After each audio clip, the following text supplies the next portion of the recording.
This is my review of the Sea, the second album by Corinne Bailey Rae, released in 2010. Let's do a little bit of a brief history on Corinne first. She was born in Leeds in England to a St Kitts and Nevis father and an English mother, I think 1979, so she's kicking on a bit now, 41.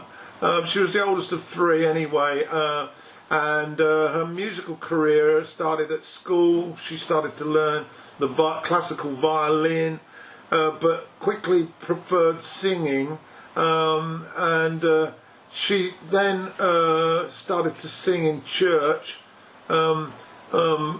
Basically, it was not akin to the gospel church like you witness in America.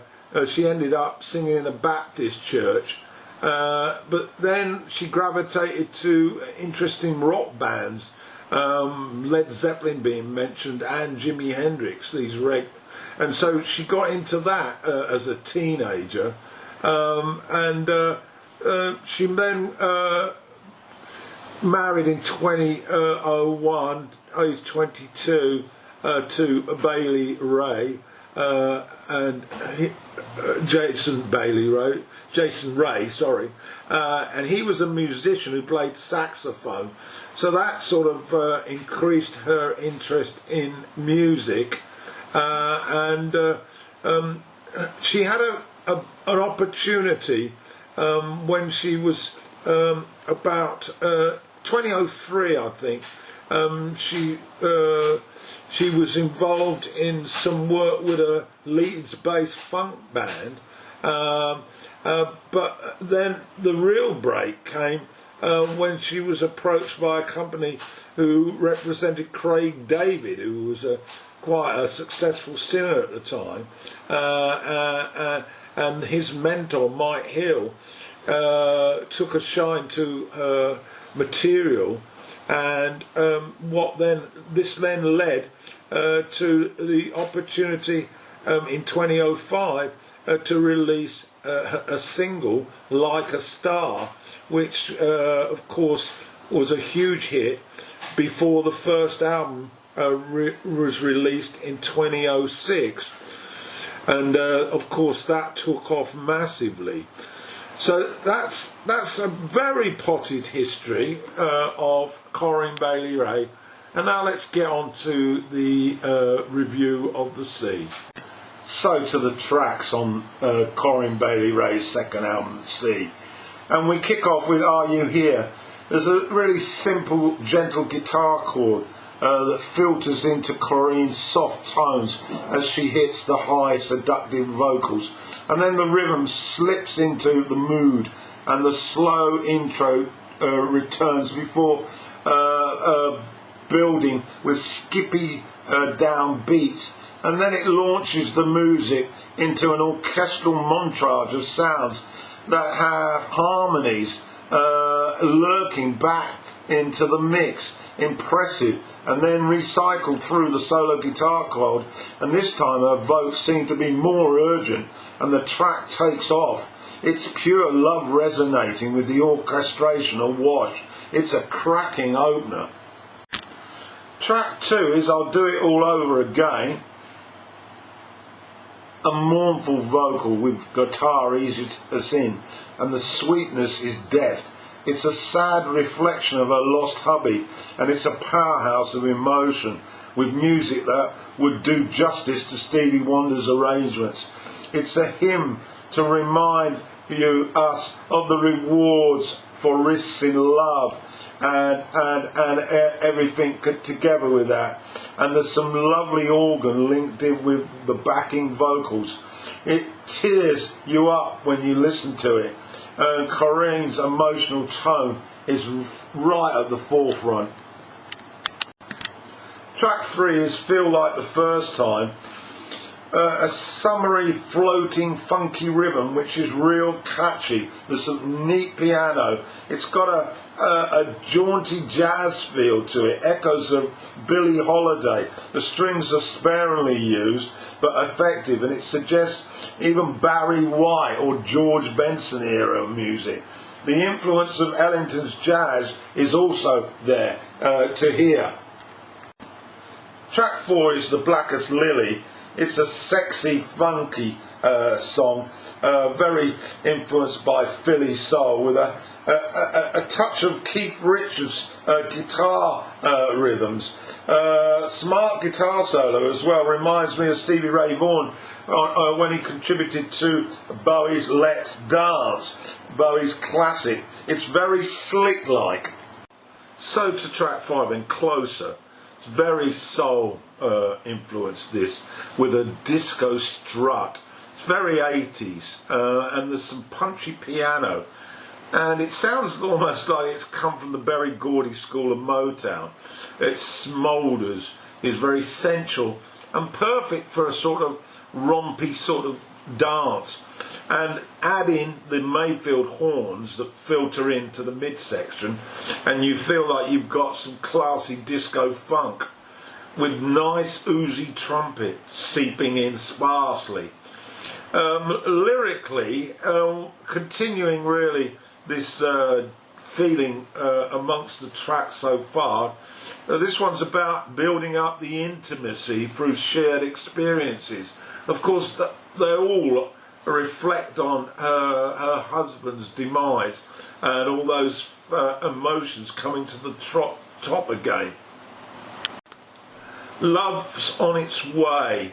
There's some the vocals and piano filtered in before we hear a touch of gospel harmony, which adds to the strings, and Corinne's vocals bleed with feeling. It's a ballad that soars, particularly in the last minute, and again it's lyrically about love being just another lesson that we need to learn about in life. I Would Like to Call It Beauty is next up, and the organ and acoustic guitar sedately start us off, which touches of strings arranged textually. The last minute is serene with Corinne, this wonderful melancholic voice.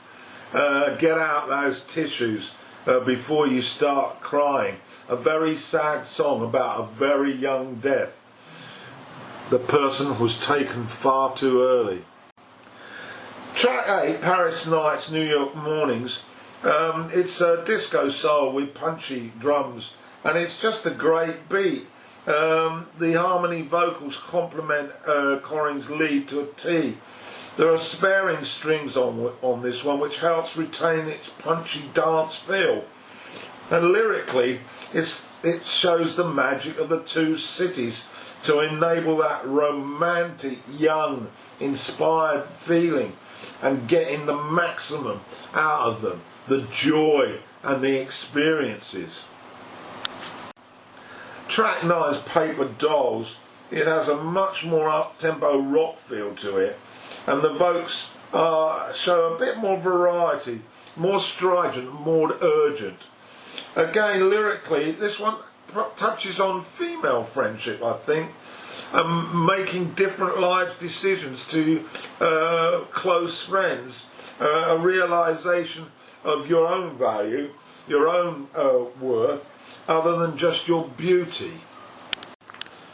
Diving for Hearts is the next song, and it's a standout. It's one of the tracks that I when I sit down and listen to it, I become all sort of emotional. It's a mouth-watering ballad that encapsulates the melancholy running through this set of songs. We get a full choral arrangement, a glockenspiel, a choir, the Hammond organ and the synthesizers, and so there's a full band sound, exquisitely sang by Corinne, a highlight as it sounds perfectly symmetrical and full of power. Of course, it recalls the wonderful moments of love and not throwing those memories away, carrying them to gain strength and moving forward. And the message, love should hold no fear. And here's a little extract.